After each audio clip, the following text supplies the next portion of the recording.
모든 복덕과 지혜와 자비의 근원이신 석가모니 부처님께 머리 숙여 귀하나이다. 자, 오늘은 이제 저번 시간 575쪽까지 했었으니까 이 살아남은 진리의 흐름에 들었다라고 하는 걸 해야 됩니다. 근데 지금부터 며칠 정도는 계속 몇 개의 경전은 뭐 어려운 내용은 아닙니다. 그냥 그래서 읽으면서 넘어가도록 하겠습니다. 575쪽 한번 읽어보도록 하겠습니다. 어느 때 부처님은 카필라와 때 니그로다 성원에 계셨다.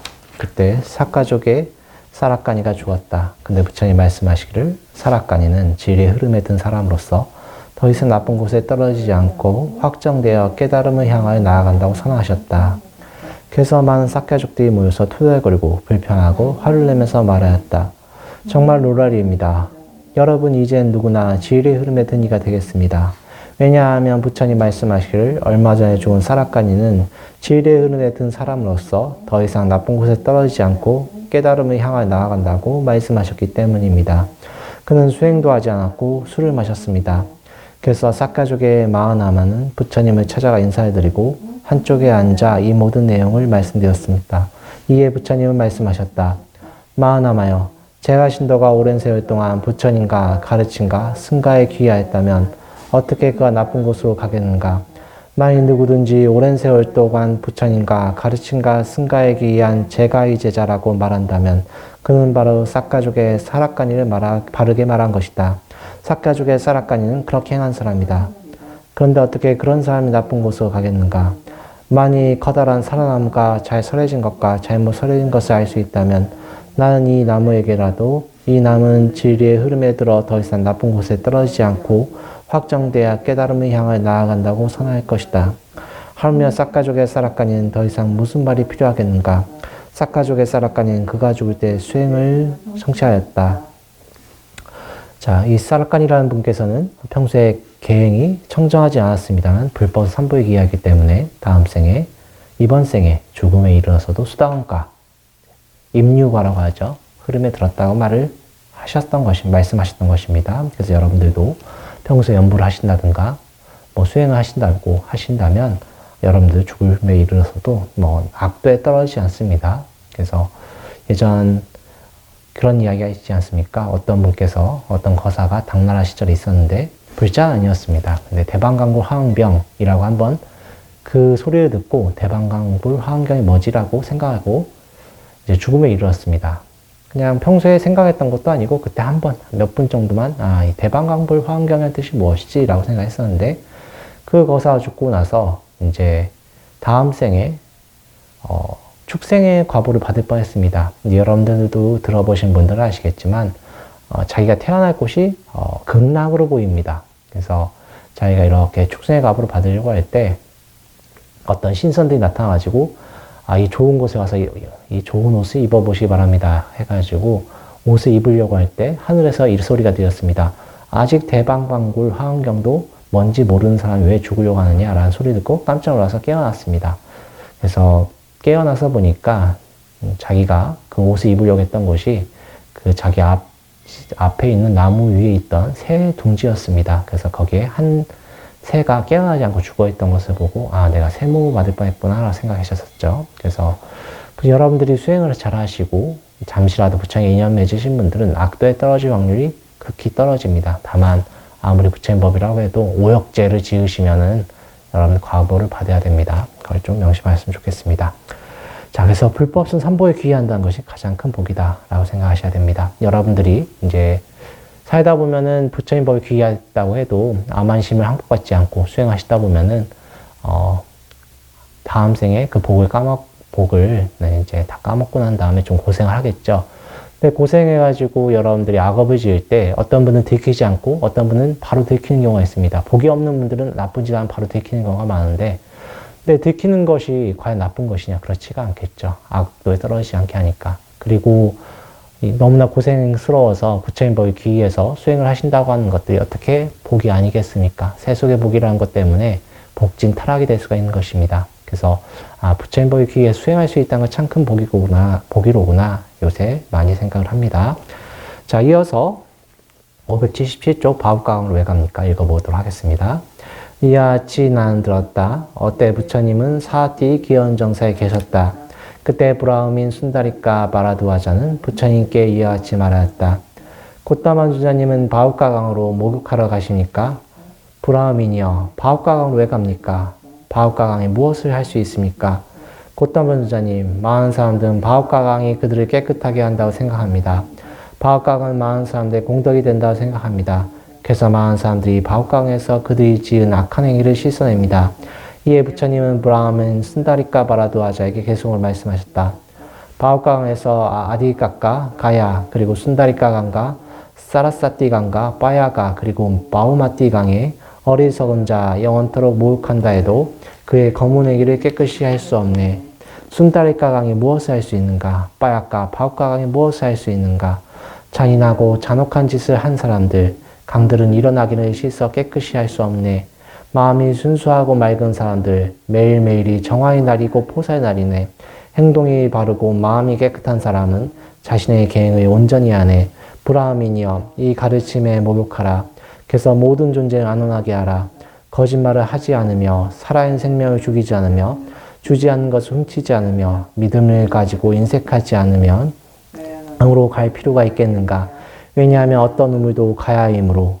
부처님의 이와 같은 말씀을 듣고 브라흐민 순다리카 바라두아자는 부처님께 출가하여 비구화되어 열심히 수행정진하여 아라한이 되었다. 자, 이거는 앞에서 여러 번 말씀드렸던 것입니다. 강물에 목욕한다고 해서 여러분 죄업이 없어지지 않습니다. 다만 업을 어떻게 형성할 것이냐라고 하는 것이 중요하죠. 그래서 매일매일이 포사랄이다. 여러분들이 매일 읽고 있는 절에 오시면 독송하는 경전인 천중에 보면 사회생존제 금일 참여부터 해서 모든 10중 참여를 하시죠. 그런 다음에 마지막에는 참회진을 하지 않습니까? 그래서 참회진 하면서 여러분 진정한 참회하면 그것이 정화하는 것입니다. 하지만 목욕하고 난 다음에 목욕한다는 것이 정말 정화하는 것이라면 산업도 다 씻겨나가겠죠. 논리상 말도 되지 않습니다. 다만 마음의 위안이죠. 어떤 분들은 다른 종교를 믿으면서 참회하면 다 끝난다 생각하지만 그렇지가 않죠. 다만 참회함으로써 내가 새롭게 태어날 수 있는 각오를 새길 수 있으면 참 좋은 것입니다. 그래서 다른 종교도 나쁜 것은 아닌데 다만 언제나 사람들이 어떤 공짜의 마음이라고 할까요? 그런 마음을 갖고 죄를 받지 않을 얄팍한 마음이 생기기도 합니다. 그걸 좀 조심하셔야 됩니다. 언제든지 여러분이 참회하시고 그 순간 행동을 바꾸는 것이 진정한 참회가 되는 것입니다. 그래서 불교는 천수경은 분명 부처님께서 직접적으로 말씀하신 경전은 아닙니다만 여러분에게 많은 힘이 되어줄 수 있는 경전이 아닌가 싶습니다. 자, 이어서 579쪽 초인간이 아닌 수행자 곧다마에 대해서 말하겠습니다. 이와 같이 나는 들었다. 어때 부처님은 외설의 근교의 서쪽에 있는 숲에 계셨다. 그때 리차이족의 아들 수낙갔다는 최근에 부처님의 가르침과 계율을 떠났다. 그런데 그는 외설리에서 사람들이 모인 곳에서 이렇게 말하였다. 수행자 곧다마는 어떤 초능력적인 면모도 없고 훌륭한 사람들이 가지고 있는 지혜나 통찰력의 특별함도 없습니다. 그는 자신의 경험에 바탕을 두고 추론에 의하여 단말을 가르칩니다. 단말을 가르칠 때는 이렇게 말합니다. 이 가르침을 수행하면 괴로움의 완전한 소멸에 이른다고 가르칩니다. 그때 아침에 존자 사리푸타가 외살르에 탁발하여 나갔다가 수낙가타의 부처님을 비난한 이야기 듣게 되었다. 그래서 부처님께 수낙가타가 비난하고 다닌 이야기를 그대로 말씀드렸다. 이에 부처님은 사리푸타에게 말씀하셨다. 사리푸타여, 어리석은 수낙가타는 마음속에 불만이 있고 그래서 화가 나고서 그렇게 말하고 다닌다. 그는 열애를 비난한다고 생각하겠지만 사실은 그는 열애를 칭찬하는 것이다. 그는 말하기를 삼은 곧다만 누구에든지 단말을 가르치는 이 단말을 수행하는 사람을 완전한 괴로움의 소멸을 이끈다고 말합니다. 그러나 수낙가타 말한 것은 열애를 비난한 것이 아니라 오히려 칭찬한 것이다. 부처님이 어떤 인격을 볼 수 있는 것이죠. 어떤 화를 내지 않는 것입니다. 있는 그대로 말한 것이죠. 이 수낙가타라고 하시는 분은 결국 속퇴하십니다. 왜냐하면 자기는 부처님께 신통을 기대하고 출가했는데 부처님 그런 것은 말씀하시지 않고 오로지 해탈에 대해서 말씀하시기 때문이죠. 여러분들 혹시나 신통에 대해서 기대하려고 하시면 안 됩니다. 제가 여러 번 말씀드렸지만 어떤 스님이 여러분들 앞날 예언하고 행동을 결제해주고 하시면 그 스님이 만약에 입적하시면 어떡하시려고 그러십니까? 내 마음 수행해서 내 마음에 있는 그대로 보시고 내 안의 지혜를 깨우는 것이 무엇보다 중요한 것입니다. 그래서 수낙가타라고 하시는 분은 수행자 곧다마, 이제 부처님이라고 하지 않죠. 곧다마라고 하면서 좀 무시하는데 그렇지가 않다. 부처님 있는 그대로의 모습을 보여주는 것이며, 또한 부처님께서 계속 신통을 부리시면 여러분들께서는 부처님이 나와 다른 존재다, 태굴심이 일어납니다. 그래서 수행을 하지 않으려고 하죠. 결국 어떤 절대자를 만드는 것입니다. 신격화라고 하는 것이 이러한 것이죠. 부처님 그걸 굉장히 경계하셨습니다. 이제 여러분들께서 익히 아시는 불상이라든가 뭐 부처님 고행상이라든가 이런 것은 서기 2세기, 그러니까 한 100년쯤 경에 간다라 지방에서 많은 불상이 제작이 되죠. 그리고 이런 것들을 통해서 부처님이라는 것을, 부처님이라는 분에 대해서 상이 생기는데 그것 또한 허망상이다. 여러분들 눈에 보이는 부처님이라는 분들도 다 허망상입니다. 연불할 때도 어떤 상을 만들어 놓고 합니다. 그 또한 허망상이다. 이걸 꼭 명심하셔야 됩니다. 그래서 부처님에 대해서 초기에 그려지거나 제작된 불상이나 태화를 보면은 부처님의 상호가 나타나지 않고 어떤 발바닥이나 빛으로만 표현이 됩니다. 여러분들이 허망상을 만들까봐. 근데 저희 마음이 너무 허하죠. 그래서 계속 불상을 만드는 것입니다. 그래서 허망상에 여러 가지 마음이 달라붙으니까 도깨비에다가 절하는 꼴이 되어버리기도 합니다. 그래서 여러분들께서 절에 오시면 저희가 스님들이 점한 시갈 때 팥을 뿌리고 하는 것이 허망상에다가 붙으면 헛개비가 들러붙는 경우가 있습니다. 영가들이 들러붙는 경우가 있기 때문에 그렇습니다. 그래서 여러분들께서 신격화하는 걸 굉장히 조심해야 되는데, 인도에서도 그 신격화 때문에 결국 부처님이 어떤 신처럼 여겨지고 그 비슈니의 9번째 화신으로 브라만들이 어떤 철학을 완전히 틀어버리죠. 자, 부처님이 그걸 굉장히 조심하고 그런 거 하지 말라고 해도 결국 그렇게 됐던 것들이 다 누구의 업력이냐? 우리의 업력입니다. 그래서 여러분들께서는 자성불을 꼭 자성불에 귀의하셔야 됩니다. 자성불을 찾으셔야 됩니다. 내가 아직 부처란 얘기가 아닙니다. 과거, 현재, 미래가 불교에서는 말은 하지만 과거, 현재, 미래, 시간이라고 하는 것이 불교에서는 있다고 말은 하지 않습니다. 또 없다라고 말은 하지 않아요. 그럼 무엇이냐? 그저 인연에 따라서 계속 생겼다 없어졌다 하는 것입니다. 생겼다 없어졌다 하는 것도 그냥 말일 뿐이죠. 그래서 여러분들께서 그 흐름에 따라서 결국엔 성불하는데 그 성불이 아직 이루어진 건 아닙니다. 그래서 언제나 겸손하고 또한 부처의 가르침에 따라 수행을 하셔야 되는 것입니다. 그래서 앞에서 먼저 불법 선불에 기여한다는 그 공덕이 얼마나 큽니까? 그래서 그리고 그거에 따라 수행하셔야 된다. 수행하시다 보면 여러분들 아직 암안심이 쉬지 않으면 또 교주가 되기도 합니다. 도구마에 빠지기도 합니다. 그래서 여러분들께서는 언제 열린 마음으로 생활하셔야 되고 어떤 부처의 법에 따라서 생활하시려고 하는 자세가 굉장히 중요합니다. 그래서 그런 모습으로 수행하다 보면은 부처님께 신격화된 모습이 아니기 때문에 실망하는 경우도 있죠. 근데 부처님 또 그러신 그 신통력이라는 거 하는 것들이, 부처님 신통력은 어마어마한 신통을 부리기도 합니다. 그러나 부처님이 그런 것들은 스님들을 서커스 단으로 보는 그런 마음이 생기기 때문에 그런 거 하지 말라라고 하신 것이죠. 그럼에도 불구하고 대성자를 앞에 두고 다시 속퇴하는 경우가 있다는 것이 참 안타깝기도 합니다. 제가 저번에 말씀드렸죠. 어떤 분께서 열심히 불교에 수행을 하다가 그 현상이 나타난 것 때문에 두려워서 다른 종교를 개종한 경우가 있다라고 말씀드렸었습니다. 참 허망하죠. 안타깝습니다. 어느 생에는 다시 부처님 마음 보겠지만 그 종교를 믿다 보면 또 그쪽에서도 현상이 나타날 텐데 그때는 어떻게 할 것인가. 그렇죠. 내 있는 그대로 바라보는지 어느 것에 집착하지 않는 마음 자세가 중요한 것입니다. 이 수나카타라는 분은 신통력에 집착하기 때문에 결국 속퇴하겠다. 여러분들도 내 마음 집착이 있는지 잘 생각해 보시기 바랍니다. 자, 이어서 희론에 물들지 않는 분. 자, 희론이라고 하는 것은 여러분들 아마 중론이나 나가루주나 존자, 용수보살님의 중론을 보면 희론이라는 것이 많이 나오죠. 희론이라고 하는 것은 빤자라고 하는데 거의 뭐냐면 빵하고 터진다는 뜻입니다. 그래서 무엇이냐? 생각에 꼬리를 물고 계속 일어나는 걸 말하는 것입니다. 쓸데없는 논쟁을 말하는 것이죠. 그래서 쓸데없는 논쟁은 끊임없는 싸움만 일으키죠. 그래서 무쟁삼매라고 하는 것들이 이런 희론이 없는 것들입니다. 그래서 여러분들이 생각에 꼬리를 물 때는 저희 문중 어떻게 합니까? 아미타불 해라 하는 것입니다. 그 생각마저 부처의 경계로구나, 내 자성불이로구나 이래버리면 희론이 일어나지 않습니다. 그래서 저희 문중은 그렇게 하고, 다른 이제 초기 경전에서는 다시 호흡에 집중한다. 그냥 알아차리기만 해라. 뭐 비슷한 말이죠. 이제 여러분들이 대승불교, 그러니까 북방불교에서는 이제 움직이면서 수행을 해야 되기 때문에 어떤 다시 연불일 수행법이 나온 것이고, 남방은 나무 아래서 조용히 내 마음을 간주할 수 있기 때문에 호흡만 집중하는 경우죠. 그래서 좀 다른 것이지만 궁극적인 이론은 똑같다. 어떻게 알아차린다는 것이 중요한 것입니다. 그래서 알아차리지 않으면 계속 희론이 일어납니다. 자, 그래서 희론에 물들지 않는 분이 바로 부처님이다 하는 것이 바로 이 경전입니다. 한번 읽어보겠습니다. 이와 지난 들었다. 때 부처님은 싹가족들이 사는 곳에 계셨는데 까삐라와 때 니그로다 승원에 계셨다. 부처님은 탁파라에서 돌아와 공양을 마치고 낮 동안의 명상을 위해 마와나 숲으로 가셔서 어린 벨루아나무 아래 앉으셨다. 그때 싹가족의 단다빠니는 산책가러 마와나로 갔다가 부처님이 계신 곳으로 갔다. 그는 부처님께 인사를 하고 지팡이에 기대서서 이렇게 말하였다. 산후의 견해는 무엇이요? 무엇을 가르칩니까? 벗이여, 난 이 세상에 어느 누구와도 논쟁하지 않습니다. 감각적 쾌락에서 떠났고 유혹을 떠나고 걱정을 끊어버리고 존재의 어떤 영역에 대한 가래도 없이 머무는 사람은 더러움에 물든 의식에 사로잡히지 않습니다. 이것이 나의 가르침고 나의 견해입니다. 부처님이 이런 대답에 단다빠니는 머리를 흔들고 혀를 내두르고 이마를 찡그리고 지팡이를 짚고 그 자리에 떠났다.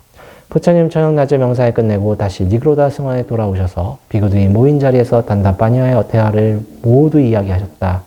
그때 어떤 비구가 이런 질문을 하였다. 부처님, 이 세상 어느 누구와도 논쟁하지 않는다는 것은 무엇이며 어떻게 더 이상 그런 더러운 물든 인식에 사로잡히지 않습니까? 비구들이여, 인간을 괴롭히는 희론에 물든 인식과 개념이 있는데 만일 그것에서 기뻐할 것도 없고 환영할 것도 없고 집착할 것도 없다는 것을 발견하게 되면 그것은 잠재적 집착의 끝이며 증오의 끝이며 잘못된 견해의 끝이며 의심, 자만심, 존재에 대한 욕망, 무지의 끝이다. 그것은 몽둥이나 무기를 사용한 것의 끝이며 다툼, 싸움, 논쟁, 비난, 악의 거짓말의 끝이며 여기에서 악하고 바람직하지 않은 것들이 남김없이 소멸한다. 이하 지 부처님은 가르치셨다. 자, 이게 내용이 끊어졌는데 이 마두빈디까라는 뜻 자체가 꿀음식, 꿀덩어리 뭐 이런 뜻이에요. 꿀로 만든 음식이란 뜻입니다. 마두라는 게 꿀이란 뜻이고 빈디까라고 하는 것이 뭐냐면 어떤 탁발하다, 뭐 얻어먹다 이런 뜻이 음식이란 뜻도 있습니다. 그래서 마두빈디까는 뭐 요새 번역이 꿀타래경 뭐 이렇게 번역이 되기도 하고 뭐 꿀덩어리경 이렇게 번역이 되기도 합니다. 자, 여기서 뭐 단다빠니라고 한 단다빠니라고 한 분이 와서 부처님께 시비를 거는 것이죠. 지팡이, 나이도 많지 않은데 지팡이에 기대서 말하니까 뭐 굉장히 시비를 거는 것인데 부처님은 전혀 흔들림이 없으시죠. 그래서 부처님께서는 어떤 것도 집착하지 않으시기 때문에 논쟁하지 않는 것입니다. 부처님은 이렇게 설법하시죠. 무상, 무아, 고를 말하니까 세간 사람들이 부처님께 그게 말이 되냐 계속 시비를 하러 오는 것이죠. 그래서 부처님은 무쟁이고 하지만 세간 사람 논쟁한다고 하는 것입니다. 그래서 이 세간 사람은 자기의 경험에 비대어서 뭐 경험에 기대는 건 나쁜 것은 아닙니다. 근데 잘못됐으면 잘못됐다고 논쟁에서 졌으면 졌다 인정해야 되는데 그것을 인정하지 않고 계속 희론, 제가 아까 말씀드렸죠. 빵 터지는 거, 부풀어 오르는 것을 말한 것입니다. 끊임없이 생각에 꼬리를 물고 이상한 철학을 만들어서 부처님께 계속 시비를 거는 것이죠. 그래서 여기서 인식이라고 하는데 이게 뭐냐면 이제 인식과 개념이 뭐라고 하냐면 상온입니다. 상온. 쌌냐. 상입니다. 상. 이미지를 말하는 것입니다. 자, 그래서 여러분들께서는 여기서는 이제 경전이 끝났지만 그럼 어떻게 해서 우리가 집착하느냐, 어떤 게 집착하느냐, 여러분들은 생각의 무더기에 집착합니다. 내가 만든 생각을 이미지에 집착하는 거예요. 그것이 옳다, 그르다 하면서 좋은 것은 계속 잡으려 하고 싫은 것은 이제 없애려고 하는 그 이미지가 있습니다. 그래서 여러분들은 접촉하는 순간, 자, 접촉이라고 하는 것은 뭡니까? 촉이라고 하죠, 불교에서는. 그 촉 이전에 무엇이 일어납니까? 감각 대상과 감각 기관이 있죠. 그것이 있죠. 그것이 있기 때문에 우리가 살아있을 때는 인식이 거기서 의식이 일어납니다. 그래서 시각 의식이 있고 청각 의식이 있습니다. 그래서 눈을 예로 든다면 눈과 그 바깥의 외적 대상이 있기 때문에 그걸 통해서 시각 의식이 일어나죠.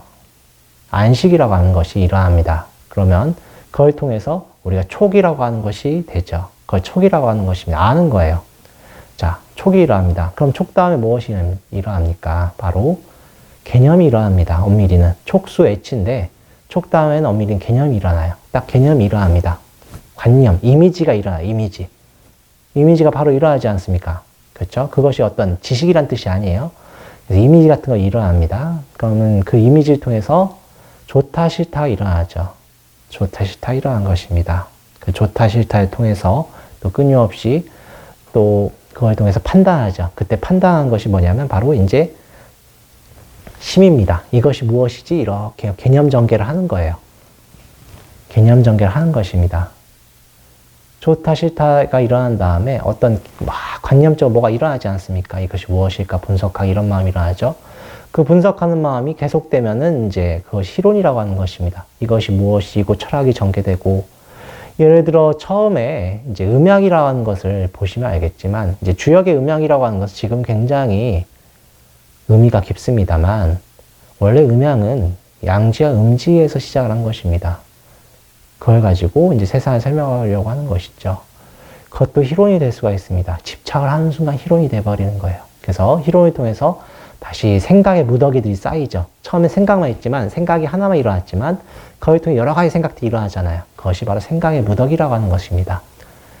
생각의 무더기들, 그걸 상온이라고 하죠. 상온. 생각의 무더기가 쌓이면 그걸 통해서 우리가 집착하고 좋다 싫다 또 다시 일어나고 끊임없이 분별 시비하는 것입니다. 그러면 윤회가 계속되는 것이죠. 그래서 어떤 분들은, 어떤 스님께서 전생에 자기 이제 그 당시 절의 주지 스님께서 못을 위에 박으라고 했는데 자기는 그게 마음에 안 들었어요. 근데 다음 생에 출가하니까 그 절에 가서 또 그 절을 출가해서 그 못을 빼가지고 밑에 매달아 버렸습니다. 마음에 안 들었기 때문에. 그 또한 윤회가 되게 하는 것이죠. 우리는 어떤 개념이 다 있습니다. 70억 인구가 어떤 절대라고 하는 진리에 대한 관념이 다 달라요. 우리는 부처님, 불이라고 하기도 합니다만, 남방에서는 부처님이라고 하는 것은 육신불, 석방의 부처님과 그 전에 과거 7불밖에 얘기를 하지 않습니다. 하지만 우리 남방불교에서는, 북방불교에서는, 대승불교에서는 부처님이라는 것을 진리 그 자체로 또 표현한 경우가 있죠. 그래서 법신불이라고 하는 것입니다. 근데 북방불교도 법신불을 말하는 근거가 또 있습니다. 왜냐하면 법을 보는 자, 열애를 보고, 열애를 보는 자, 진리를 본다고 부처님이 말씀하시기 때문에 그렇죠. 자, 이렇게 다 각자 생각이 다릅니다. 또 대승불교 살고 있는 스님들과 제가자도 다 생각이 다 다르죠. 다 다릅니다. 근데 그것이 다 희론이다.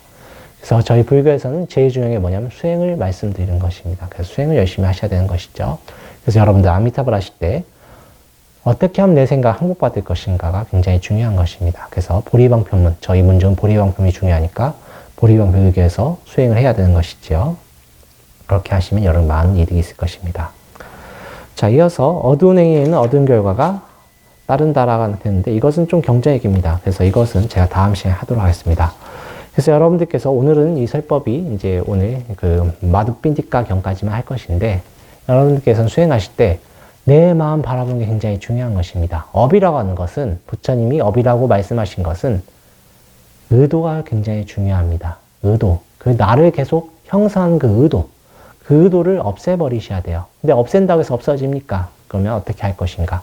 수행을 하셔야 되는데, 아, 이러하면 알아차리고 일어났구나.